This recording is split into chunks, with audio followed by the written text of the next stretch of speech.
near future, we will get back together and, celebrate our efforts together. And I am very glad that this webinar is being organized just after the conclusion of the G20 Interfaith Forum, which has concluded on Saturday, in fact. And in preparing for the Interfaith Forum, we have held a number of consultations. One of them was the impact of environmental degradation and climate change on Africa. And I had the honor to present the keynote address for that conference and consultation as well. So I will be sharing with you some of the reflections, the facts and figures about the situation in Africa, and then propose some of the recommendations to move forward. So, I mean, it goes without saying that Africa is rich in natural resources, whether it is arable land, water, oil, natural gas, minerals, forests, wildlife, and the continent holds a huge proportion of the world's natural resources, both renewable and non-renewable. And Africa is home to some 30% of the world's mineral reserves. For example, 8% of the world's natural gas, 12% of the world's oil reserves, and it has 40% of the world's gold and up to 90% of chromium and platinum. And the largest reserves of cobalt, diamonds, platinum, and uranium in the world are in Africa. So Africa holds 65% of the world's arable land, 10% of internal renewable freshwater resources. In most African countries, natural capital accounts for between 30 to 50% of the total wealth. And over 70% of the people living in sub-Saharan Africa depend on forests and woodlands for their livelihoods. Land is an economic development asset as well as a socio-cultural resource for Africa. A significant share of these resources is, however, used unsustainably, while others are lost through illegal activities, meaning that the stream of benefits generated from these resources is being reduced over time. For instance, Africa loses an estimated $195 billion annually of its natural capital through illicit financial flows, illegal mining, illegal logging, illegal trade in wildlife, unregulated fishing, environmental degradation, and loss, among other things. So some of the key environmental issues that Africa needs to address are the following. First, nobody undermines the land degradation issue. Africa land mass of 30 million square kilometers makes the region the second largest continent in the world after Asia. Maize making annual contribution to the economy of nearly $21 billion, and that was in 2013. And livestock bringing $65 billion. Land in Africa, most prized asset for food production, nutritional health, and economic development.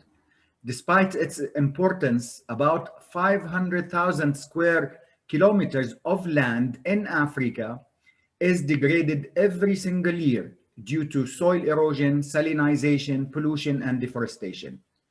The key drivers of land degradation include urbanization, deforestation, and unsustainable farming practices.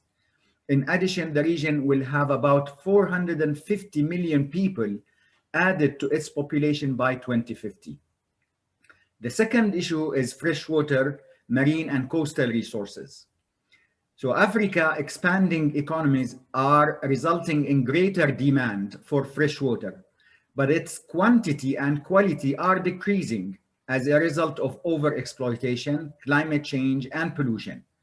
While the growing population means that average internal renewable water resources will continue to dwindle, more than half of the population in sub-Saharan Africa still does not have any access to improved sanitation compared to 90% coverage in North Africa, with the vast differences between urban and rural areas. Third, air quality. Indoor as well as outdoor air pollution poses a major problems for the continent, both for environment and for human health. About 90% of people in sub-Saharan Africa are exposed to indoor air pollution. The key drivers for poor air quality in Africa are urbanization, industrialization, and motorization. About 70% of the people in sub-Saharan Africa still rely on solid fuels for cooking, heating, and lighting. There's a notable underutilization of the continent's vast renewable energy resources, where only 10% of its hydropower potential is exploited. Poor air quality affects human health, with an estimated 600,000 deaths per year attributed to indoor air pollution in Africa. Fourth, illegal trade in wildlife. The illegal trade in wild flora and fauna is a global problem, but it poses serious economic and security risks for Africa. This is one of the largest sources of criminal earnings in the world, estimated to be worth up to 150 billion US dollars per year. Local demand for wildlife product is equally high, and the illegal local harvesting of biological resources may actually be higher than the global organized crime. Fifth, the issue of food security and climate change. No continent will be struck as severely by the impacts of climate change as Africa.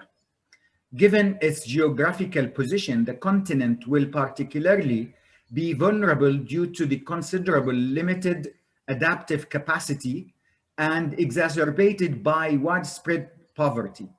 Climate change, in particular, continue to affect economic growth and livelihoods of vulnerable populations.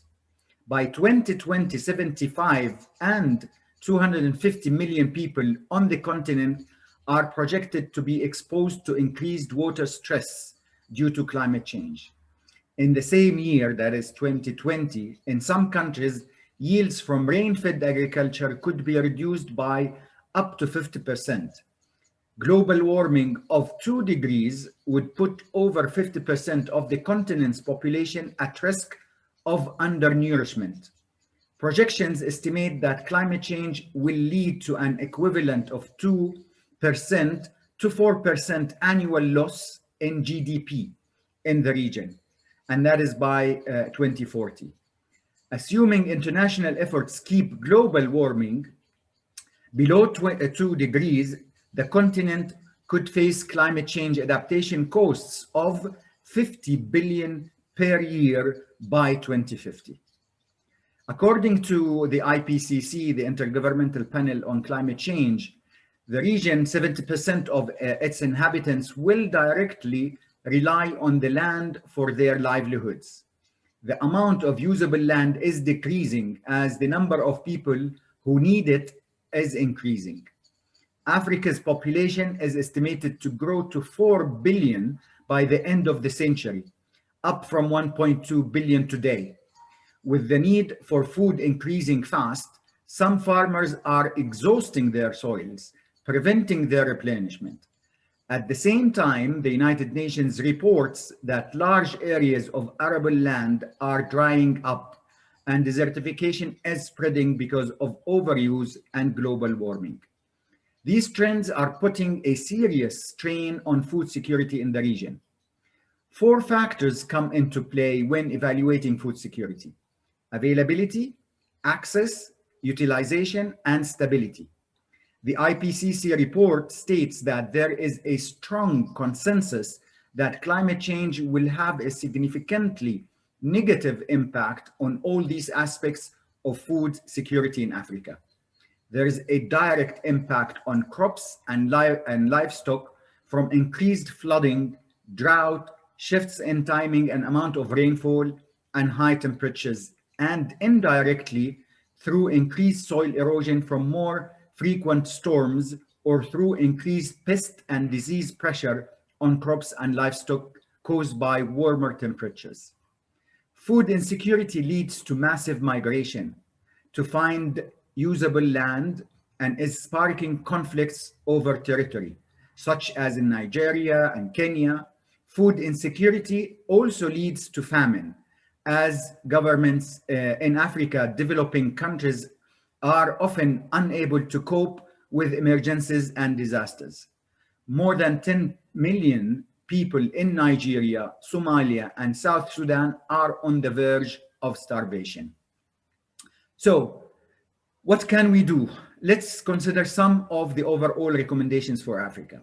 First, we need to invest in strategies to improve land productivity, enable access to markets, and ensure all developmental activities are climate resilient. Second, implement integrated water resources management strategies that focus on increased water efficiency and improve ocean surveillance to reduce illegal, unregulated, and uncoordinated fishing.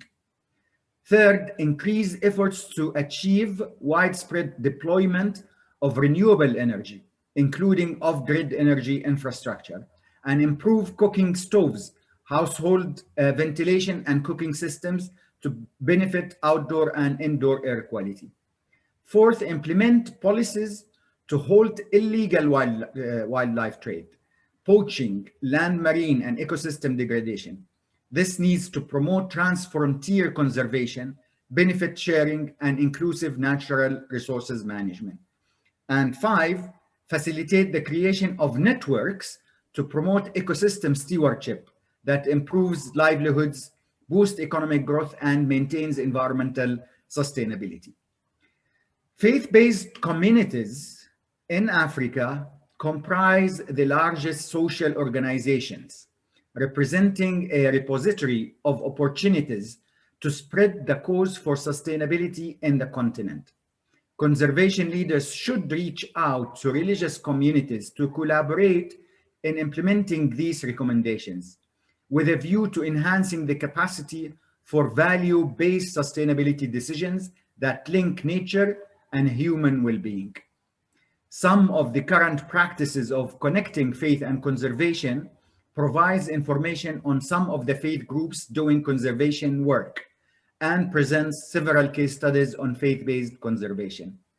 The African Union should adopt a practical strategy to engaging faith actors in conservation and sustainable development issues as an important implementation arm for the SDGs and the 2063 African Agenda.